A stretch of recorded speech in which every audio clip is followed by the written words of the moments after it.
네, 경기도 고양시가 김성혜입니다. 박찬진 사무총장, 송봉섭 차장 지금 사표를 내는 게 자녀의 의지라고 말하는데 모든 국민이 분노할 만한 얘기죠. 어떤 과정을 통해서 선발했는지 지금 다 보도가 되고 있는데 사표를 받는다 맞는다의 문제가 아닙니다. 우리 후보자님, 이런 경우에는 사표를 받는 문제가 아니라 법적으로 조치를 취해서 잘라야 되는 거 아닙니까? 징계해야 되는 거 아닙니까? 어떻게 생각하십니까? 제가 사실 구체적인 부분까지 말씀드리긴 좀 어려운 점을 양해해 주시고요. 다만 종전에도 말씀드렸듯이 본인이나 또는 본인 가족이 행했던 그 행위에 대해서는 그에 상응한 처분을 받는 것이 타당하다고 생각을 합니다. 지금 선관위는 직무배제라는 아주 희한한 정책을 펴서 한 6개월 있다가 또 잦아들면 다시 복직을 시키려고 움직이고 있는 겁니다. 그러니까 패밀리 비즈니스를 하는 사람들 대표적인 특징 중에 하나인데, 국가공무원법 제45조 3의 1항을 보면요, 공무원 채용과 관련돼서 비위를 저질러 유죄 판결이 확정된 경우에는 임용된 사람에 대해서 합격 또는 임용을 취소할 수 있다, 이렇게 되어 있고요. 또 선거관리위원회, 선관위 공무원 규칙에도 제가 찾아보니까요, 채용 비리 사실이 법원에 의해서 확인이 되면, 즉 법령을 위반하여 채용시험에 개입하거나 채용시험에 부당한 영향을 주는 행위 등이 공정성을 해치는 행위가 발견한 것이 확인되면 임용 취소가 가능하다고 되어 있습니다. 그러니까 이건 사표를 받을 문제가 아니라 선관위에서 유죄 판결을 받아낸 다음에 임용 취소를 해야 된다라고 생각합니다. 이 케이스에 대해서 말씀드린 게 아니라 이렇게 조치를 취하는 건 가능하겠죠? 예, 법에 정해진 절차가 있다면 그에 따라 조치를 취하는 것이 마땅하다고 생각을 합니다. 사무총장님, 제가 드리는 말씀은 절차가 있습니다. 그러니까 무슨 대기발령이니 뭐니 이렇게 피해가실 생각하지 마시고. 예, 법령 검토를 저희가 다 했습니다. 지금 말씀하신 국가공무원법이 2021년 6월 8일 날 개정되고 그 부칙 3조에 의하면 시행일, 지금 6개월 후에 시행이 됩니다. 2021년 12월 8일로 시행이 되는데, 그 부칙 조항에 의하면 45조의 3, 지금 채용 취소에 대한 규정이 시행 이후에 채용된 자에 한하여 실시된다라고 돼 있습니다. 그래서 지금 저희가 그걸 다 검토를 해봤는데, 지금 연루된 10명의 비리 채용자 자녀에 대해서 보니까 한 명만 그 법 이후에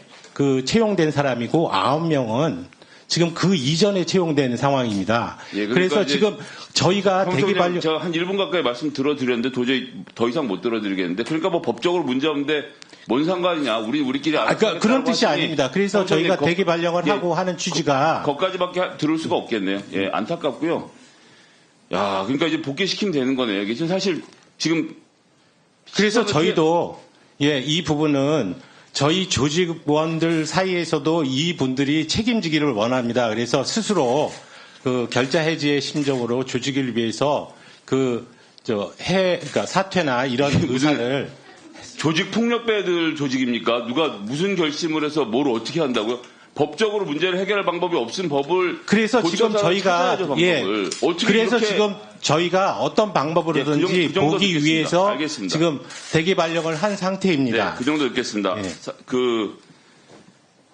너무 어이가 없어 말씀드리기가 어려워지는데, 그러니까 이렇게 감시가 제대로 되고 있지 않은 선관위에서 이제 법대로 별 문제가 없으니까 이대로 진행하겠다라는 이야기를 후보자님 지금 듣고 계신데 어떻게 보셨어요?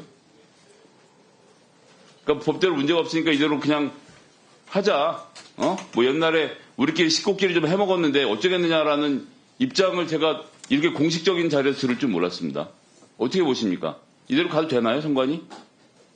여기에 대한 최소한의 감시, 지금 감사원이 안 된다라고 헌법재판소에서 판결을 했는데, 그럼 이런 조직은 어떻게 감시하는 게 맞겠습니까? 워낙 오랜 기간 동안 법원에 계셨으니까 식견이 밝으실 텐데요. 이분 문제에 대해서 공부를 하셨을 테고 한번 의견을 좀 주시죠.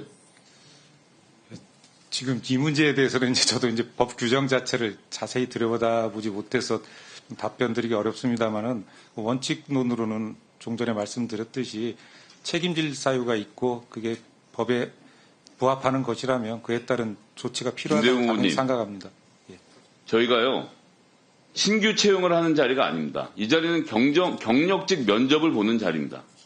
30년 넘게 법관으로서 훌륭한 양식을 갖추시고 여러 가지 좋은 판결을 하셨고 그것에 인정을 받아서 선관위원으로 저희가 모시고 오는 겁니다. 잘 운영해 달라고. 그런데 여기 와서 잘 모르겠다라고 하시면 아니 그렇게 오랜 기간 동안 관련된 문제를 다뤘던 분도 모르신다고 하시면 누가 이 문제에 답을 내놓을 수 있습니까? 그러니까 공무원의 태도로서 잘 모르겠으니까 앞으로 하겠다라는 두루뭉술한 답변을 계속 일관하니까 부정선거 여기까지 판을 치는 겁니다. 이래서 안 된다는 얘기를 정확히 해야 되는데 그런 답변들을 못하고 있는 거죠. 제가 예를 하나 들어보겠습니다. 저희 이번에 그 대통령 윤석열 씨가 했던 여러 가지 발언들에서 변호사들이 헌법재판소에 했던 얘기 한두 가지 보여드릴 건데 한번 보시고 말씀 한번 주시죠. 첫 번째는 그 윤석열 측의 탄핵 심판 2차 변론 당시의 변호사 주장입니다. 한번 들어보세요. 해킹 및 투개표의 전반적 조작 가능성이 발견됐습니다. 선관위 시스템이 외부망 침투 등의 공격에 취약하고 국내는 물론 중국, 북한의 해킹이 용이하고 투개표 데이터에 대한 전반적 조작 가능성이 농후했습니다. 자, 이거 잘 아실 텐데 국정원이 보안 컨설팅을 하던 당시에는 모의 해킹이었고 국정원은 시스템 정보 자료를 제공했고 게다가 침입 탐지, 차단 시스템, 보안 시스템을 적용하지 않은 상태에서 해킹이 이루어졌습니다. 그리고 우리나라 투개표는 투표지라는 실물에다 도장을 찍는 거잖아요. 그래서 공개 수개표라는 방식을 취하고 있기 때문에 이 정보 시스템하고 기계 장치는 보조 수단에 불과하고요. 지금 현장에서 94,655명이 개표 과정에 참여하고 있고 투개표 참가진 포함하면 59만 3천 명입니다. 이 사람들 매수해서 부정선거를 저지를 수 없는데 자 저런 음모론자들의 주장에 대해서 후보자님 입장 한번 좀 말씀해 주시죠. 저는 부정선거가 있다고 생각하지 않습니다. 저 주장에 대해서 말씀을 달라고 구체적으로 말씀드렸습니다. 저 주장 자체가 뭐 객관적 근거가 있다고 생각하지는 않고요.